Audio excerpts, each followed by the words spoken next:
नमस्कार। कार्यक्रम में मेरे साथ जुड़ रहे कैबिनेट के मेरे सभी सहयोगीगण, राज्यों के माननीय राज्यपाल,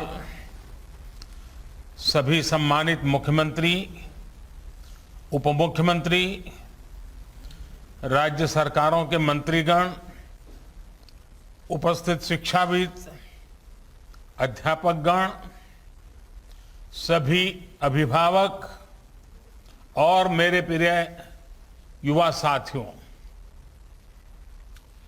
नई राष्ट्रीय शिक्षा नीति को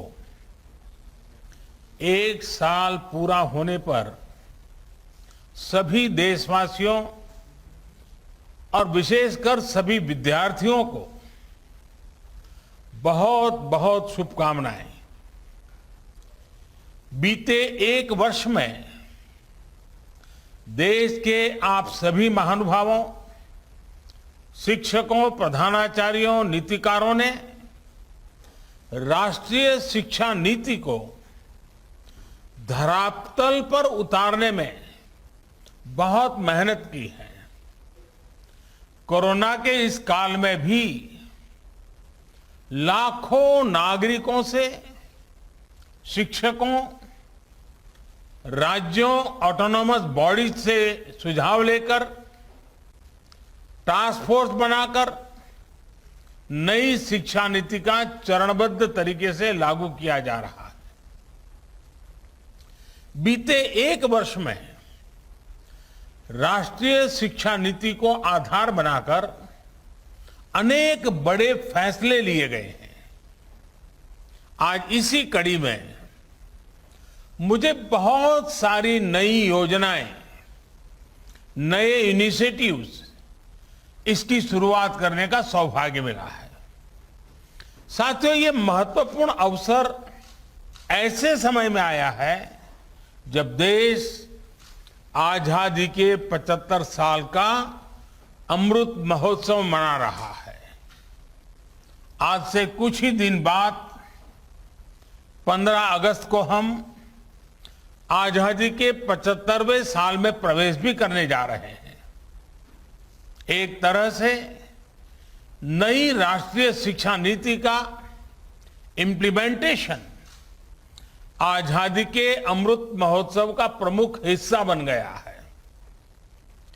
इतने बड़े महापर्व के बीच राष्ट्रीय शिक्षा नीति के तहत आज शुरू हुई योजनाएं नए भारत के निर्माण में बहुत बड़ी भूमिका निभाएगी।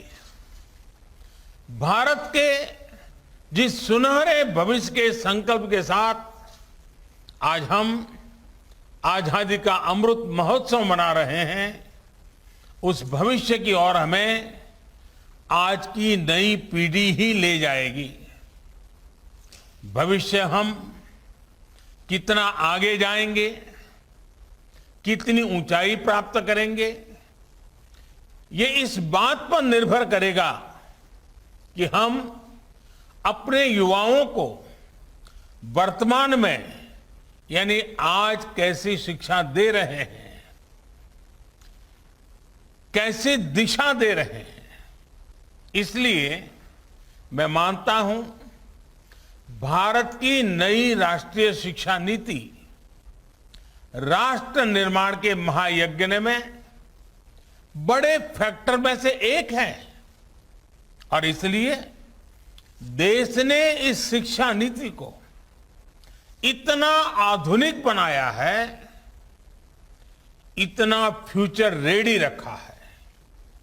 आज इस कार्यक्रम में जुड़े अधिकांश महानुभाव नई राष्ट्रीय शिक्षा नीति की बारीकियों से परिचित हैं, लेकिन ये कितना बड़ा मिशन है, इस एहसास को हमें बार बार याद करना ही है।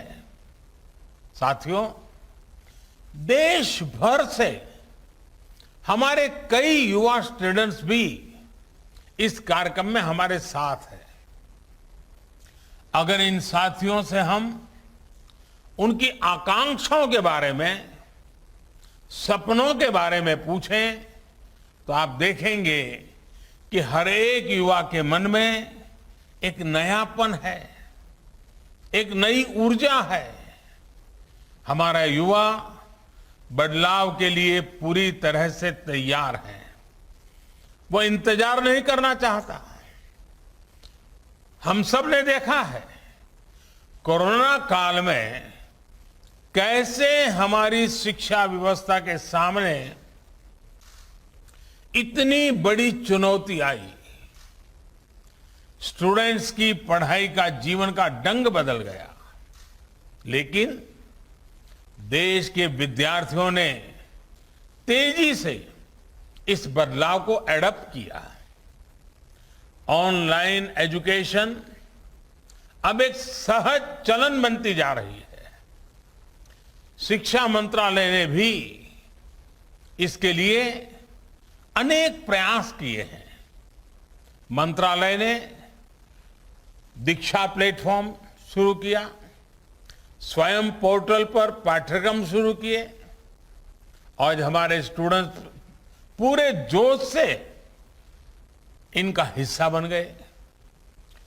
दीक्षा पोर्टल पर मुझे बताया गया कि पिछले एक साल में 2300 करोड़ से ज्यादा हिट होना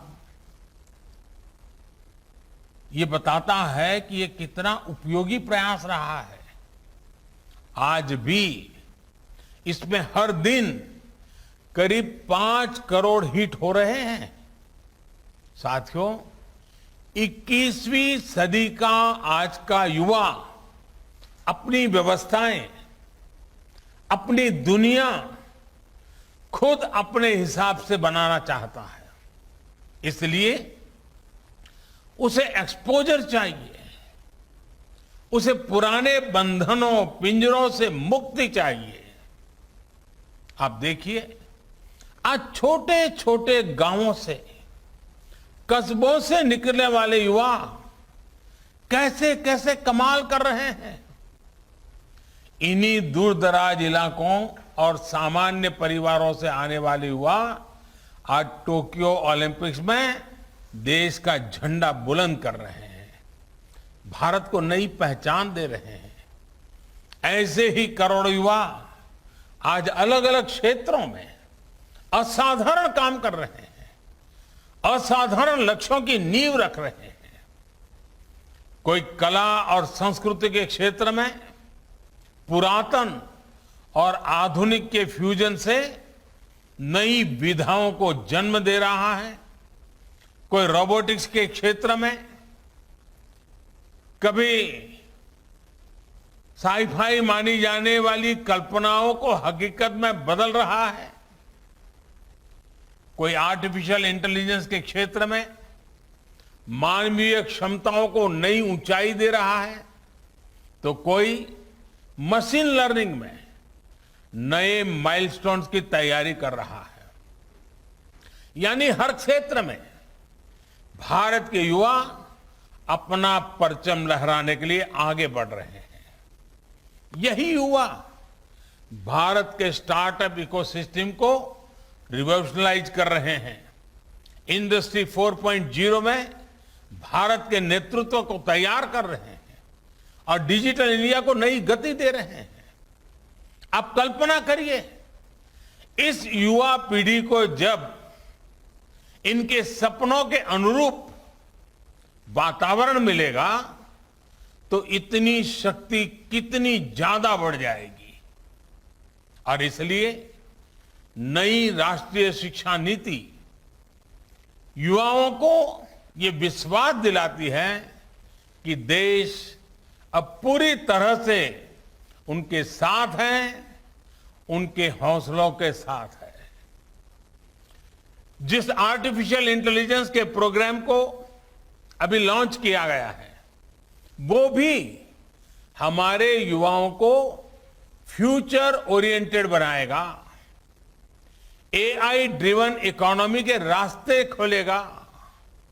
शिक्षा में ये डिजिटल रिवॉल्यूशन पूरे देश में एक साथ आए, गांव, शहर सब समान रूप से डिजिटल लर्निंग से जुड़े, इसका भी खास ख्याल रखा गया है। नेशनल डिजिटल एजुकेशन आर्किटेक्चर यानी एनडीआर और national education technology forum NETF इस दिशा में पूरे देश में डिजिटल और टेक्नोलॉजिकल फ्रेमवर्क उपलब्ध कराने में अहम भूमिका निभाएंगे। युवा मन जिस दिशा में भी सोचना चाहे, खुले आकाश में जैसे उड़ना चाहे, देश की नई शिक्षा व्यवस्था उसे वैसे ही अवसर उपलब्ध कराएगी। साथियों, बीते एक वर्ष में आपने भी ये महसूस किया होगा कि राष्ट्रीय शिक्षा नीति को किसी भी तरह के दबाव से मुक्त रखा गया है। जो ओपननेस पॉलिसी के लेवल पे है, वही ओपननेस स्टूडेंट्स को मिल रहे विकल्पों में भी है। अब स्टूडेंट्स कितना पढ़े, कितना समय तक पढ़े, ये सिर्फ बोर्ड्स और यूनिवर्सिटी नहीं तय करेगा।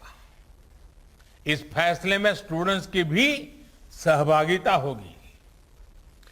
मल्टीपल एंट्री एंड एग्जिट की जो व्यवस्था आज शुरू हुई है, इसने स्टूडेंट्स को एक ही क्लास और एक ही कोर्स में जकड़े रहने की मजबूरी से मुक्त कर दिया है। आधुनिक टेक्नोलॉजी पर आधारित एकेडमिक बैंक ऑफ क्रेडिट, इस सिस्टम से इस दिशा में स्टूडेंट्स के लिए रिवॉल्यूशनरी चेंज आने वाला है। अब हर युवा अपनी रुचि में, अपनी सुविधा से कभी भी एक स्ट्रीम को चूज कर सकता है, छोड़ सकता है। अब कोई कोर्स सेलेक्ट करते समय ये डर भी नहीं रहेगा कि अगर हमारे डिसीजन गलत हो गया तो क्या होगा। इसी तरह structured assessment for analysing learning levels यानी सफल के जरिए स्टूडेंट्स के आकलन की भी वैज्ञानिक व्यवस्था शुरू हुई है। ये व्यवस्था आने वाले समय में स्टूडेंट्स को परीक्षा के डर से भी मुक्ति दिलाएगी। ये डर जब युवा मन से निकलेगा तो नए नए स्किल लेने का साहस और नए नए इनोवेशंस का नया दौर शुरू होगा। संभावनाएं असीम विस्तार होगी। इसलिए मैं फिर कहूंगा कि आज नई राष्ट्रीय शिक्षा नीति के तहत जो ये नए कार्यक्रम शुरू हुए हैं, उनमें भारत का भाग्य बदलने का सामर्थ्य है। साथियों, हमने आपने दशकों से ये माहौल देखा है।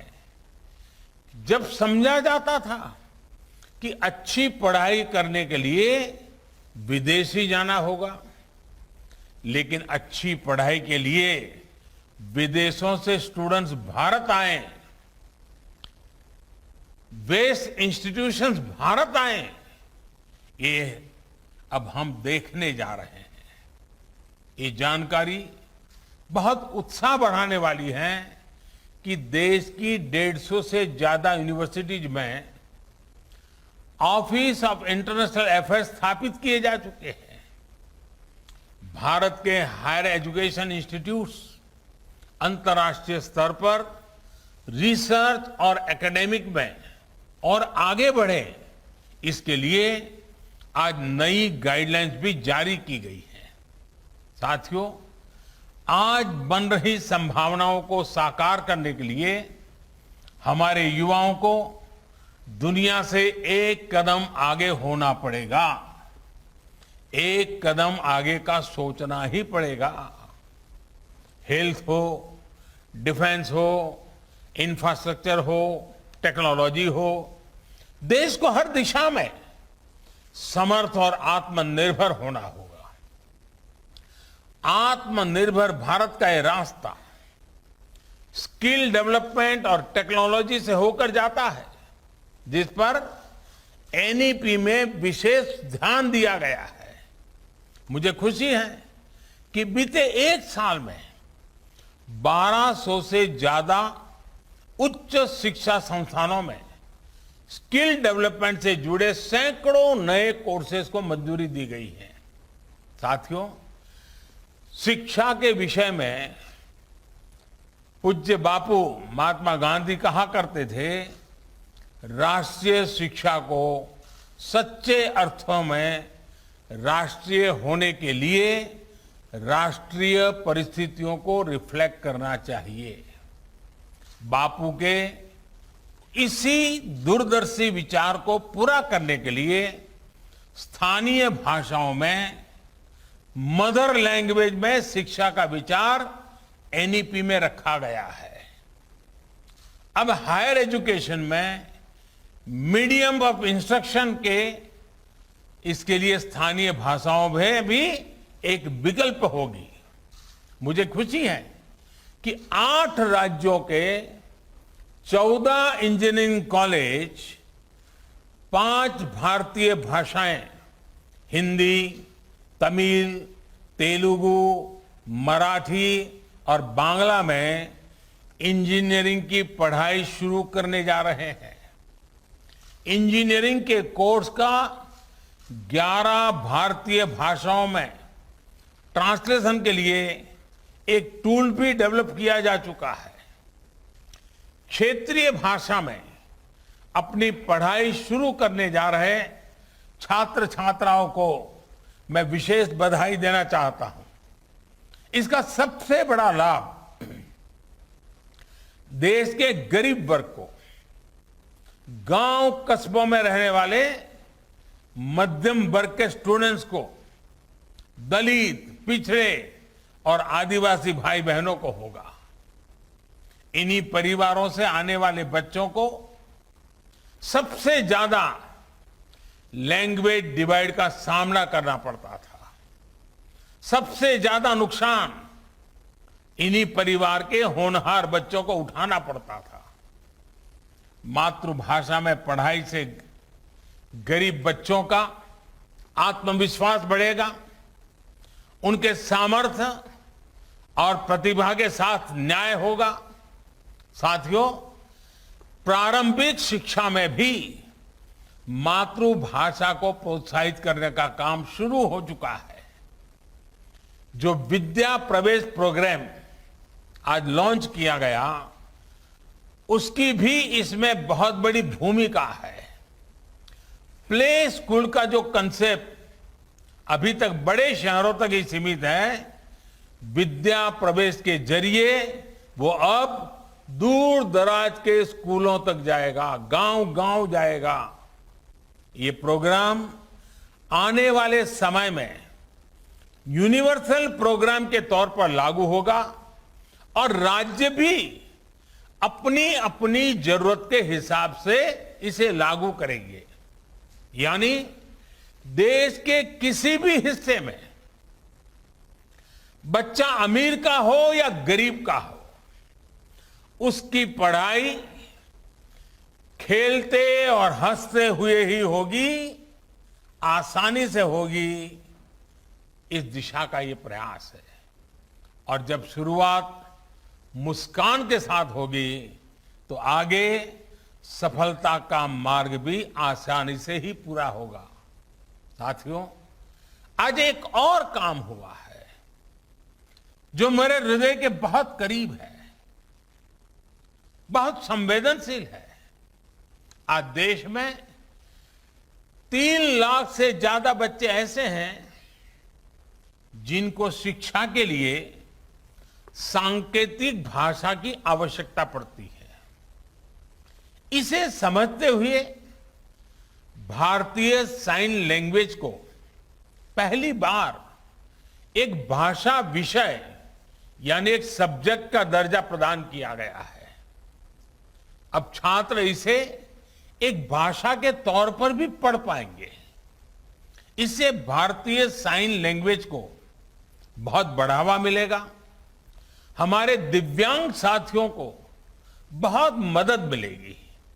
साथियों, आप भी जानते हैं कि किसी भी स्टूडेंट की पूरी पढ़ाई में उसके जीवन में बड़ी प्रेरणा उसके अध्यापक होते हैं। और हमारे यहां तो कहा गया है, गुरौ न प्राप्यते यत् यत् तत् न अन्य अत्रापि अभ्यते लभ्यते। अर्थात जो गुरु से प्राप्त नहीं हो सकता वो कहीं प्राप्त नहीं हो सकता।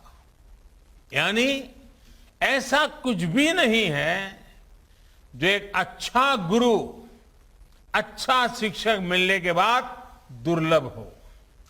इसलिए राष्ट्रीय शिक्षा नीति के फॉर्मुलेशन से लेकर इंप्लीमेंटेशन तक हर स्टेज पर हमारे शिक्षक सक्रिय रूप से इस अभियान का हिस्सा है। आज लॉन्च हुआ निष्ठा 2.0, ये प्रोग्राम भी इस दिशा में एक अहम भूमिका निभाएगा। इस प्रोग्राम के जरिए देश के शिक्षकों को आधुनिक जरूरतों के हिसाब से ट्रेनिंग भी मिलेगी और वो अपने सुझाव भी विभाग को दे पाएंगे। मेरा आप सभी शिक्षकों से, एकेडमिशियन से अनुरोध है कि इन प्रयासों में बढ़ चढ़ करके हिस्सा लीजिए, अधिक से अधिक योगदान दीजिए। आप सभी शिक्षा के क्षेत्र में इतना अनुभव रखते हैं, व्यापक अनुभव के धारक है, इसलिए जब आप प्रयास करेंगे तो आपके प्रयास राष्ट्र को बहुत आगे लेकर जाएंगे। मैं मानता हूं कि इस कालखंड में हम जिस भी भूमिका में हैं, हम सौभाग्यशाली हैं कि हम इतने बड़े बदलावों के गवाह बन रहे हैं, इन बदलावों में सक्रिय भूमिका निभा रहे हैं। आपके जीवन में ये स्वर्णिम अवसर आया है कि आप देश के भविष्य का निर्माण करेंगे, भविष्य की रूपरेखा अपने हाथों में खींचेंगे। मुझे पूरा विश्वास है, आने वाले समय में जैसे जैसे नई राष्ट्रीय शिक्षा नीति के अलग अलग फीचर्स हकीकत में बदलेंगे, हमारा देश एक नए युग का साक्षात्कार करेगा। जैसे जैसे हम अपनी युवा पीढ़ी को एक आधुनिक और राष्ट्रीय शिक्षा व्यवस्था से जोड़ते जाएंगे, देश आजादी के अमृत संकल्पों को हासिल करता जाएगा। इन्हीं शुभकामनाओं के साथ मैं अपनी बात समाप्त करता हूं। आप सब स्वस्थ रहें और नई ऊर्जा के साथ आगे बढ़ते रहें। बहुत बहुत धन्यवाद।